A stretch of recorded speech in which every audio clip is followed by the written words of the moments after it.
धनगर समाजाच्या मुलाच्या शैक्षणिक प्रगतीसाठी जे अनुदान वाटण्यात आलेलं होतं वसतिगृहांसाठी, त्या अनुदानामध्ये अपहार झालेला आहे. तशा प्रकारची व्यवस्था देखील त्या ठिकाणी नाही, हे एबीपी माझाने समोर आणलं होतं. त्यानंतर धनगर समाज आणि तेथील काही आंदोलक आक्रमक झालेले आहेत. या प्रकाराची संपूर्ण राज्यभर चौकशी हवी अशी मागणी होत आहे. आपल्याबरोबर सगळी मंडळी आहे. नेमकं आता काय मागणी आणि काय तक्रार केली, काही कागद दिसते तुमच्याकडे? आम्ही गेल्या 3 महिन्यापासून या सर्व प्रकरणाची चौकशी करतोय. सहआयुक्त समाज कल्याणचे जे जालन्याचे आहेत त्यांना आम्ही पत्रव्यवहार केला, त्यांनी आम्हाला माहिती दिली नाही, कारण ते या सगळ्या भ्रष्टाचाराच्या मुळाशी आहेत.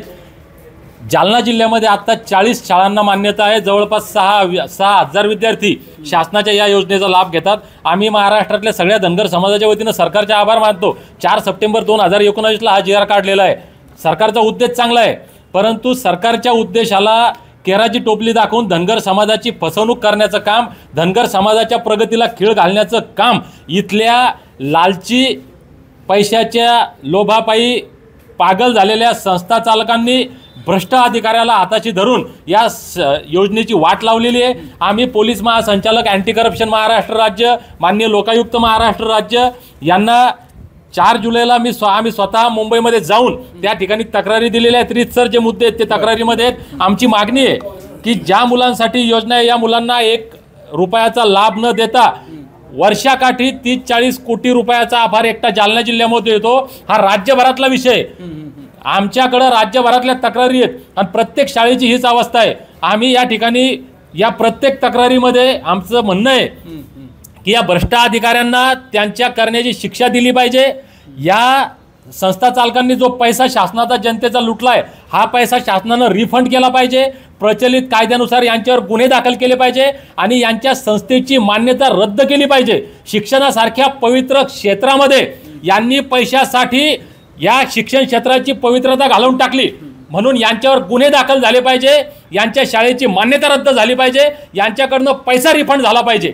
आणि ज्या ज्या अधिकाऱ्यांनी, प्रशासनातल्या ज्या लोकांनी या पैशापायी भ्रष्टाचार करून या योजनेचं वाटोळं करण्याचं काम केलं, त्यांच्यावर सुद्धा गुन्हे दाखल झाले पाहिजे.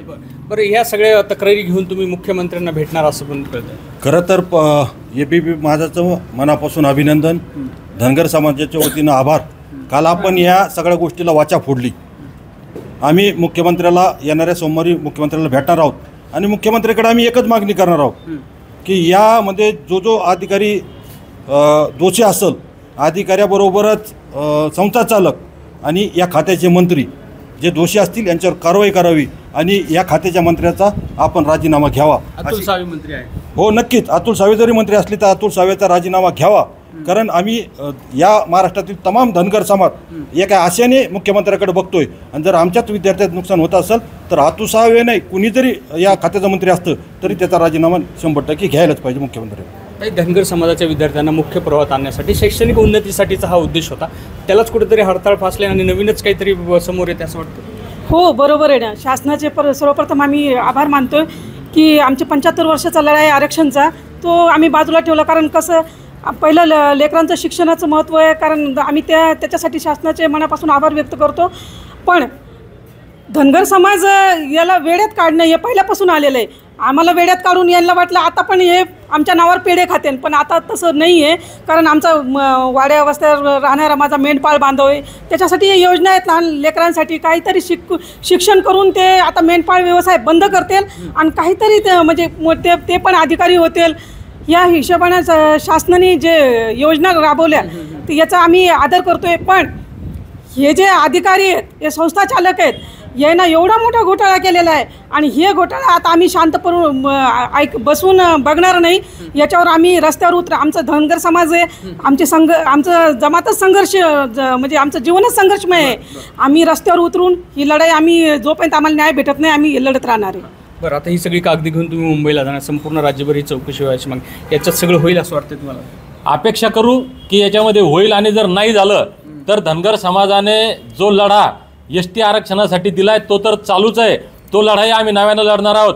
त्याबरोबर हा लढासुद्धा तितक्या ताकदीनं लढणार आहोत. आणि मुख्यमंत्री महोदयांनी, या सरकारने जर या सगळ्या अनागोंदी कारभाराला आळा घालून या भ्रष्टांवर जर गुन्हे दाखल केले नाही, आम्हाला न्याय दर दिला नाही, तर आम्ही या सगळ्यांच्या विरोधात राज्यभर हा लढा तीव्र करू आणि मग होणाऱ्या परिणामाची जबाबदारी मुख्यमंत्री म्हणून एक तुमची फडणवीस साहेब आणि सरकारची राहील.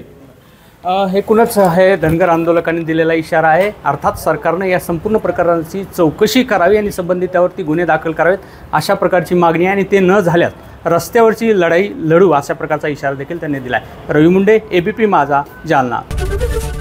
ABP माझा, उघडा डोळे बघा नीट.